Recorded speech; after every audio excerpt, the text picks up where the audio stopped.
They are The close. Lycan king We followed ride his at maid. once. What he saw made him lose Lead the way. control. Servants hurried along marble corridors, carrying lanterns that flickered like restless fireflies. But one maid moved differently. Ilara, slender and quiet, glided through the halls as if the shadows themselves guided her. Her presence was almost invisible, yet somehow impossible to ignore. King Eric, the Lycan king, sat in his private chamber, staring at the moon through tall, arched windows. The silver light made the sharp edges of his face even more severe.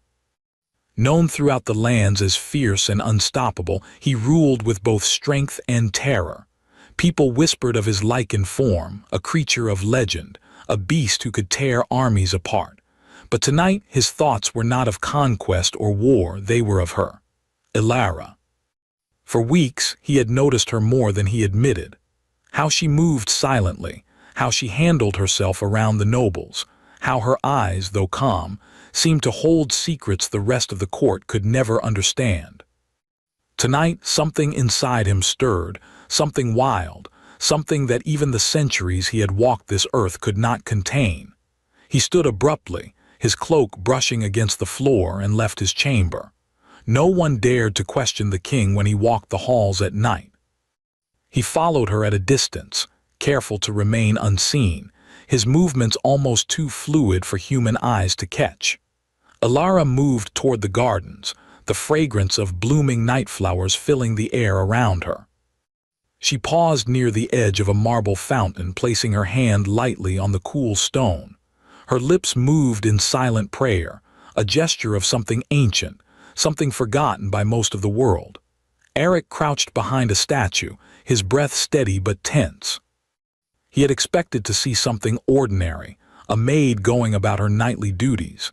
Instead, he saw something impossible.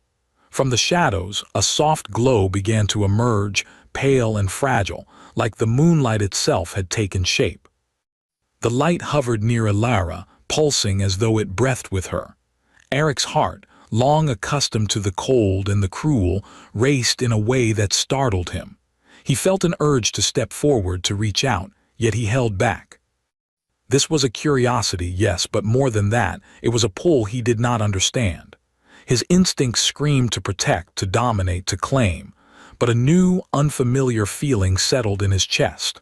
Awe. Ilara's eyes opened slowly, meeting the glow.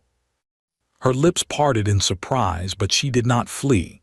Instead, she knelt beside the light, her hands moving over it as if stroking the air itself. The glow responded, dancing and shifting like liquid silver. It wrapped around her fingers and wrists, as though drawn to her touch.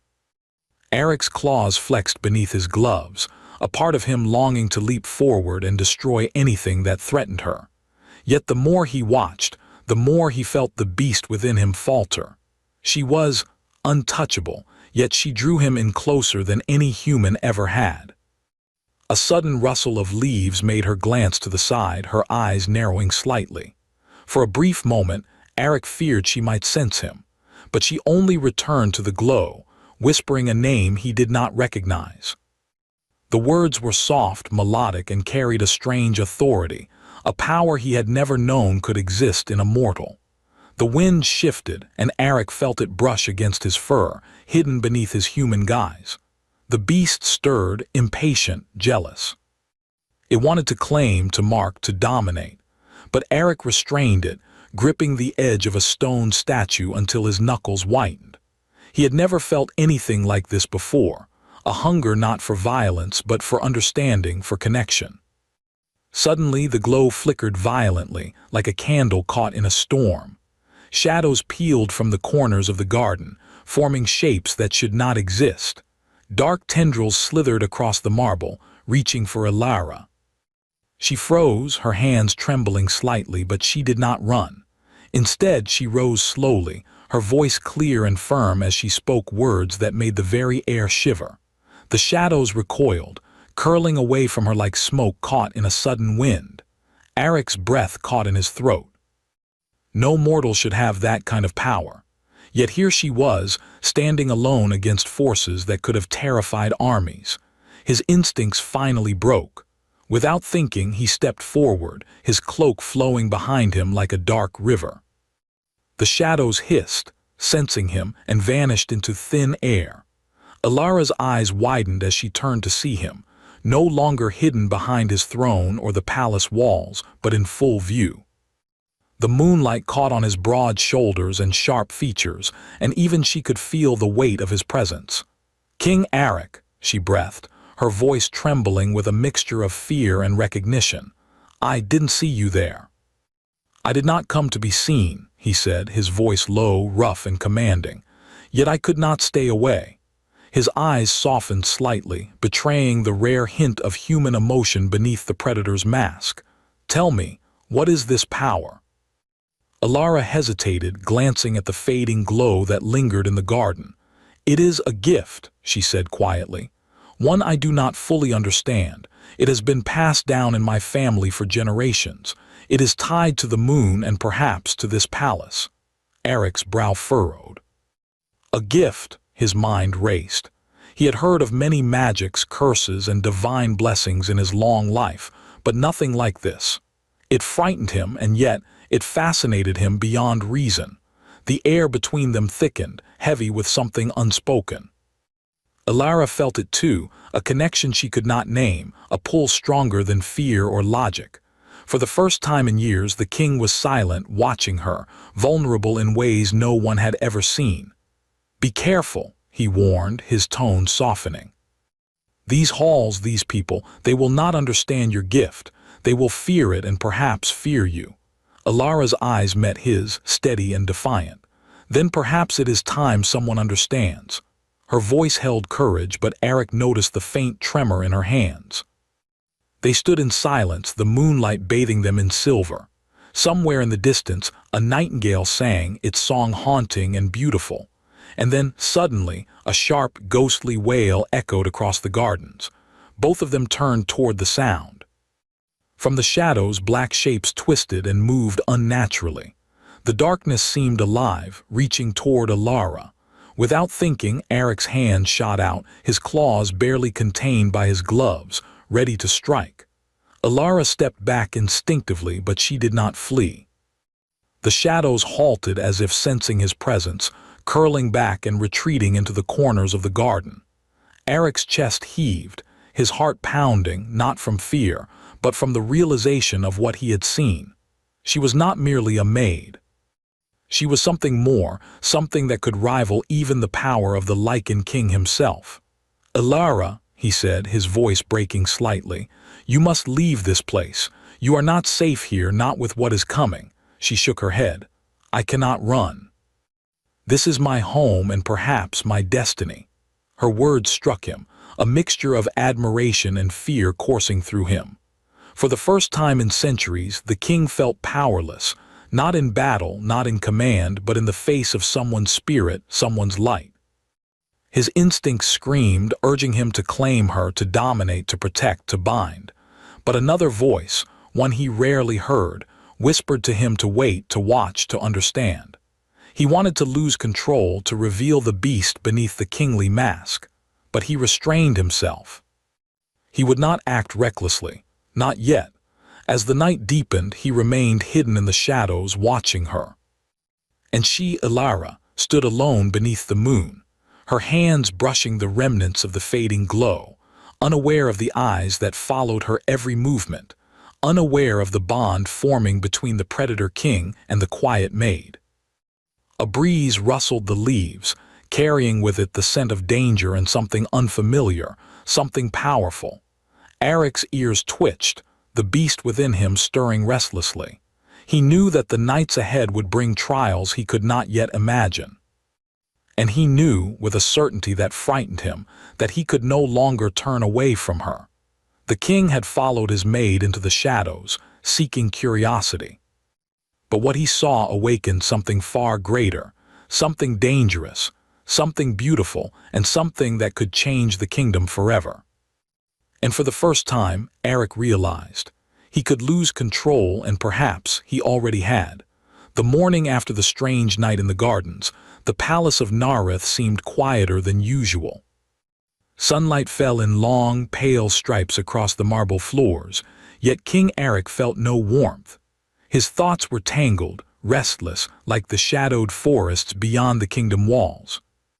He could not stop thinking of Alara, her calm courage, her soft strength, and the strange, radiant power she had displayed. He walked the corridors silently, his presence commanding even without the usual roar of authority. The courtiers whispered in fear when he passed, but Eric ignored them. His mind was elsewhere, replaying the night over and over. What was this gift she possessed? And why did it stir something inside him he had never felt before? Meanwhile, Alara moved through her day as usual. She cleaned, arranged the palace rooms, and carried out her duties quietly, but her thoughts were consumed by the king's intense gaze and the strange pull she had felt from him. She had always known she was different. Her blood carried a magic that connected her to the moon, but until now no one, not even her own family, had seen it in action. That night Eric returned to the gardens. This time he stepped out of the shadows, his presence unmistakable. Alara turned as he approached, not frightened but alert. She had known he would come. Somehow she had known. "You should not be here alone," he said, his voice soft but firm. "The shadows, they were not natural. Someone sent them, or something old and dangerous watches this palace." Alara nodded. "I felt it too," she admitted. "I do not know what it is, but it knows me. It does not fear me, but it waits as if it expects something." Eric's gaze softened, and for the first time his eyes were almost human in their intensity. "Then you are braver than you know. Most would run, but you faced it." He stepped closer. "And I could not stay away. I had to see for myself." Alara looked at him carefully. "You are the Lycan king. You should not need to hide in shadows to follow someone." A shadow of a smile crossed his lips. "Even kings are curious sometimes," he said quietly.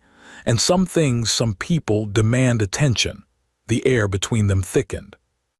Words failed them for a moment, replaced by the unspoken understanding that neither had ever experienced. The king, feared by many, was captivated not by power, but by her quiet strength. And Alara, used to serving in silence, felt drawn to someone who was both terrifying and vulnerable. "Why are you drawn to me?" she asked finally, her voice trembling just slightly. Eric's eyes flickered with a mix of human emotion and the beast within. "I do not know," he admitted, "but I cannot look away. Something in you challenges me. Something in you calms me." Before they could speak further, a sudden noise interrupted the moment. Courtiers and guards moved through the corridors with haste. Eric's ears twitched, his instincts immediately alert. Alara stiffened, her hands brushing over the pale glow of her magic, as if instinctively preparing to defend herself. A group of masked men appeared at the garden gates, their intentions clear. They were not ordinary intruders. They carried weapons, and their movements were coordinated, precise. Eric's senses heightened. The Lycan within him stirred, ready to leap, claws unsheathed in his mind even if hidden in his hands. "Alara," he said, voice low and urgent, "stay behind me. Do not let them see your power until I give the signal." She nodded, swallowing her fear. "I trust you," she whispered. The intruders advanced. Eric stepped forward, his presence alone commanding respect and fear. Shadows of his wolf form flickered in the corner of his vision, restless and eager. The intruders faltered for a moment, sensing the strength they could not fully see. Alara lifted her hands subtly, murmuring words that sent a faint glow rising from her fingertips.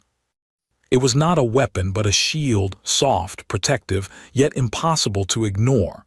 Eric noticed the light and his eyes widened. "You are stronger than I imagined," he murmured. Together they faced the intruders.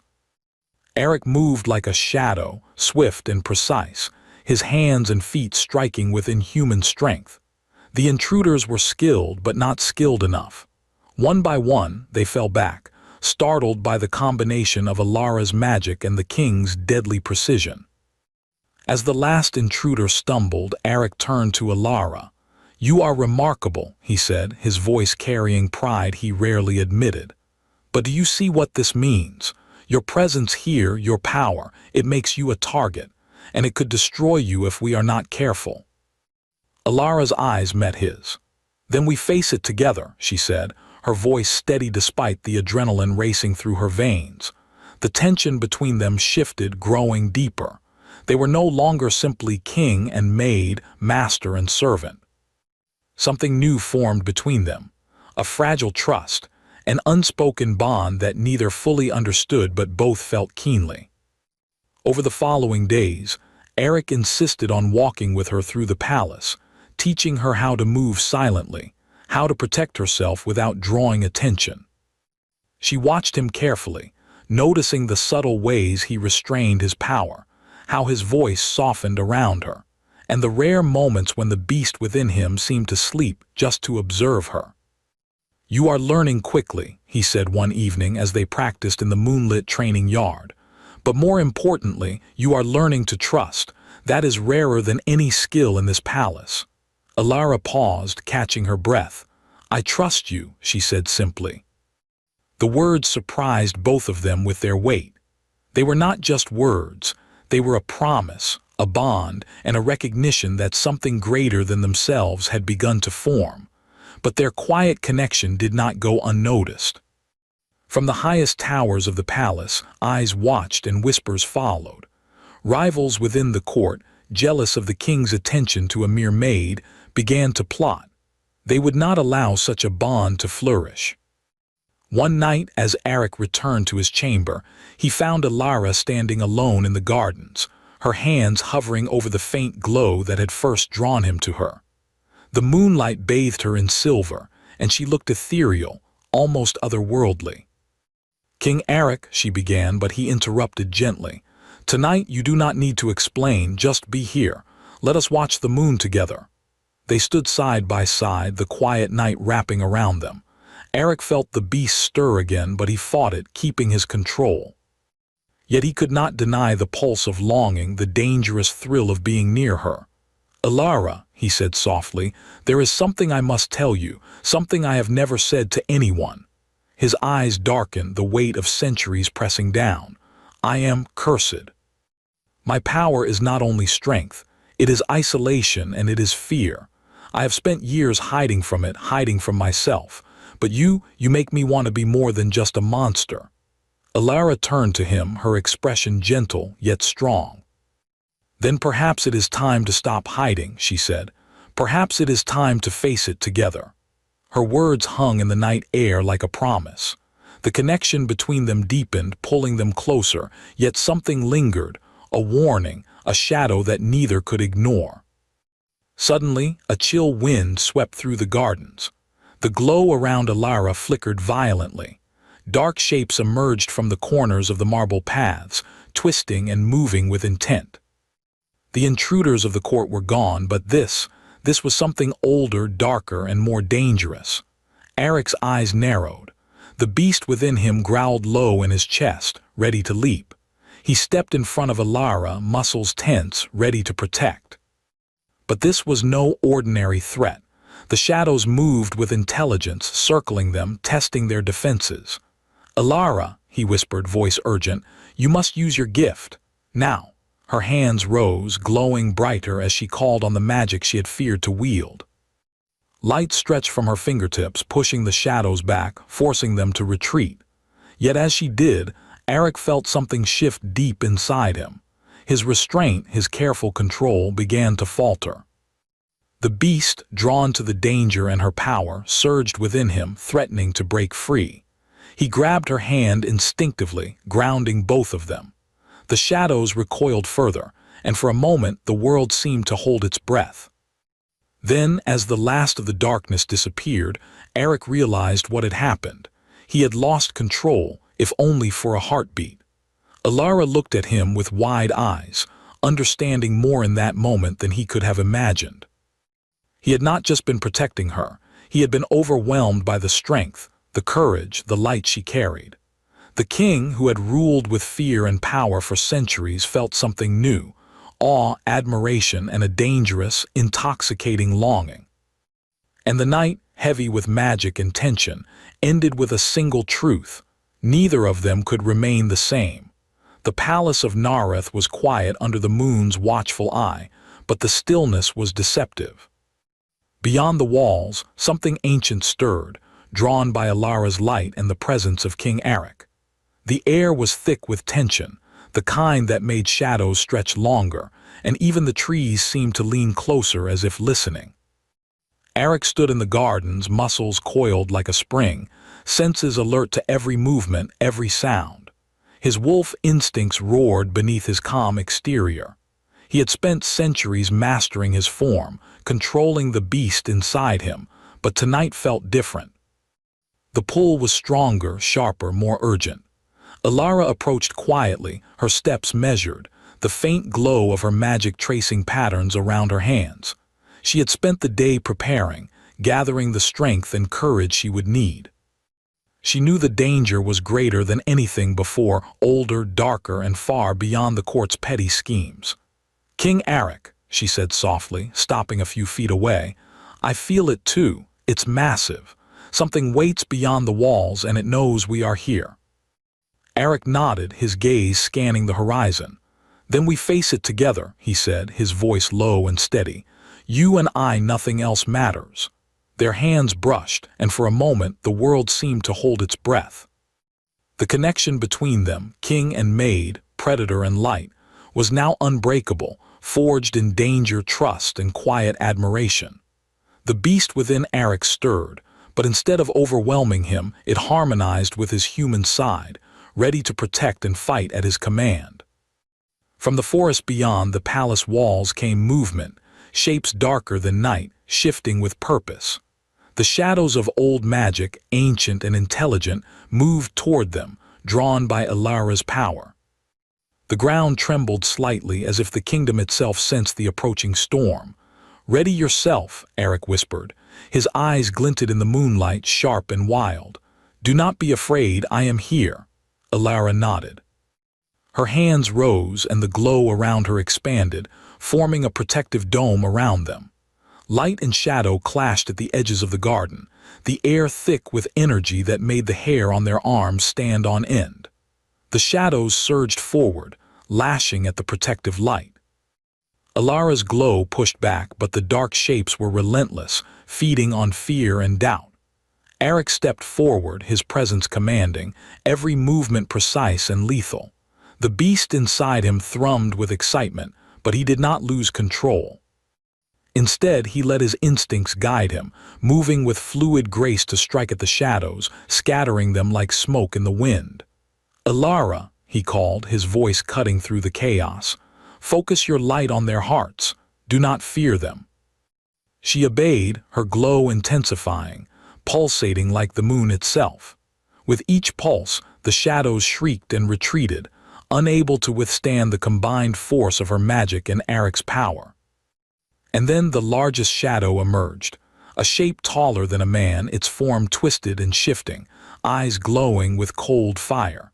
It was ancient, older than the castle, older than any living creature in Nareth. It had come for Alara, drawn to her blood, her gift, and the bond forming between her and Eric. The king stepped forward, placing himself between Alara and the monstrous shadow. His claws flexed, his senses heightened. The beast within him roared in anticipation, ready to tear through anything in its path. "Stay close to me," he growled, his voice both warning and protective. "Do not fight it alone." Alara's hands glowed brighter than ever. She drew power from within, from her lineage and from the bond with Eric. "I am not afraid," she said firmly. "Together we can end this."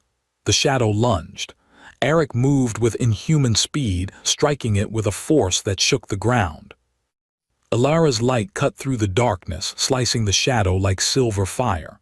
For a moment, time seemed to freeze, their combined power creating a spectacle of light and shadow, strength and courage, fear and hope. The shadow faltered, howling in fury, but it was not defeated. It recoiled, circling them, testing their defenses. Eric's eyes locked with Alara's. "Now," he shouted. Together they unleashed their full power. Eric struck with the precision of a predator, every blow weakening the creature. Alara's light enveloped it, pushing into its very essence, burning away centuries of darkness and anger. With a final roar, the shadow dissolved, evaporating into the night like mist under the morning sun. The garden fell silent once more, the only sound their heavy breathing and the soft hum of residual magic in the air. Eric dropped to his knees, exhausted but exhilarated. The beast inside him calmed, settling like a storm finally spent. Alara approached, placing a gentle hand on his shoulder. You did it," she said softly, awe in her voice. "No," he replied, shaking his head. "We did it together." His eyes met hers, the feral intensity tempered by admiration and something tender. "You are stronger than I could have imagined, not just in magic but in spirit." Alara smiled faintly, her exhaustion visible but her pride shining through. "And you are not just a king or a beast. You are someone I can trust." For the first time in centuries, Eric allowed himself a small, genuine smile. The bond between them, forged in danger and strengthened by trust, was undeniable. The king and the maid, predator and light, had become partners, not just in battle but in the strange, new world they were beginning to shape together. As the moon continued its slow path across the sky, Eric reached for her hand. "Alara, stay with me. Not just in battle but in life. Let us face whatever comes together." Her eyes softened. "I will," she said, "if you promise the same. No hiding, no shadows, only truth and trust." "I promise," he said, the words carrying the weight of centuries, the power of a man and a beast united. The wind stirred, gentle and reassuring, carrying away the last whispers of the shadows. For a moment, peace settled over the palace, rare and precious. They stood together, hand in hand, hearts beating in sync, knowing that whatever came next, they would face it as one. But peace is never permanent in a kingdom like Nareth. Far beyond the palace walls, in the deepest forests, eyes watched. Ancient beings, older than even the shadows they had fought, stirred. They sensed the power Alara carried and the bond she shared with the Lycan king. And they waited, patient, calculating, knowing that the next challenge would be greater than any before. Eric sensed it too. His ears twitched, the beast within him alert once more. He tightened his grip on Alara's hand. "Something is coming," he whispered. Alara nodded, her glow faint but steady. "Then we will be ready," she said, "together." As they stood beneath the moon, the kingdom around them unaware of the danger, a faint howl echoed in the distance. Not Eric's, not a human's, but something old and powerful. A voice that carried across the mountains and forests, announcing that the story was far from over. And yet, in that moment, the Lycan king and his maid felt a rare and fragile victory. They had faced fear, darkness, and shadows beyond comprehension, and emerged stronger, not just as allies, but as equals, bound by courage, trust, and the first stirrings of love neither had expected.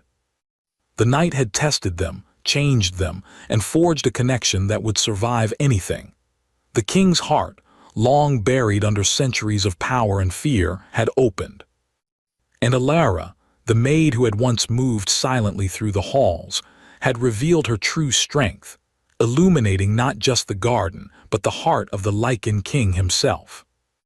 Together they turned toward the palace, ready to face whatever awaited them next, their bond unbreakable, their spirits intertwined, their destiny shared.